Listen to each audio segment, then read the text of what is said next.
the Walter Payton Award, and Myles Garrett is the Browns nominee. What a difference a year makes, Daryl.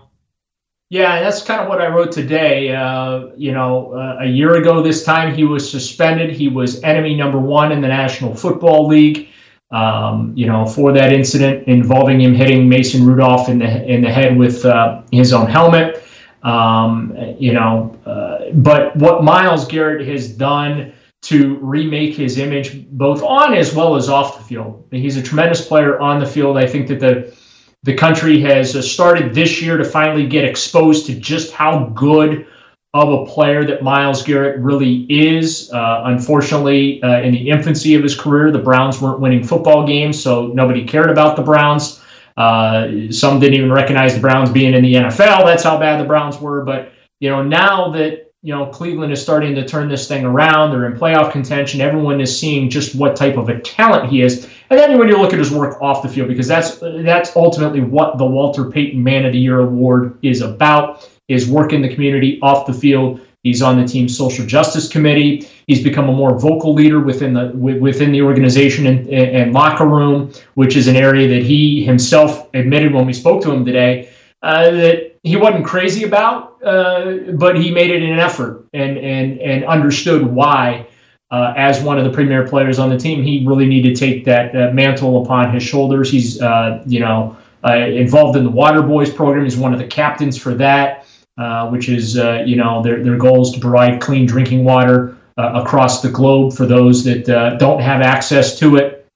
And he does a lot of other things in the community. Earlier this year, he gathered a bunch of food and supplies for people that were affected by the pandemic. So he does a lot of great work off the field. And to his credit, he's done a lot on and off the field to remake his image, because what happened against the Steelers last November of 2019 is, quite frankly, something that I felt was going to stain his career.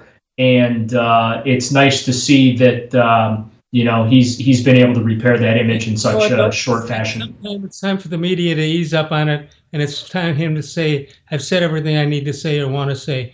We don't. It's not fair to him at this point.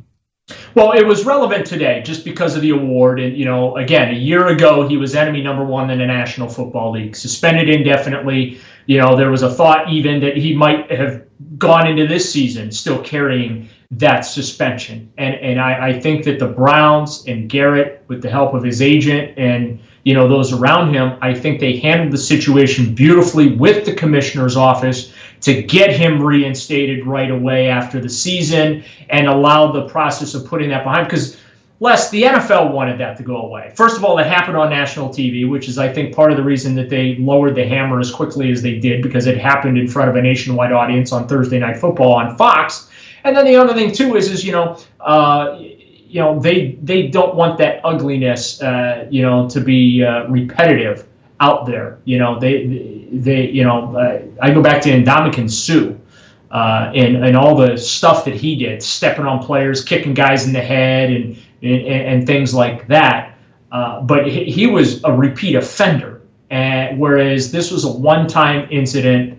And I said it at the time.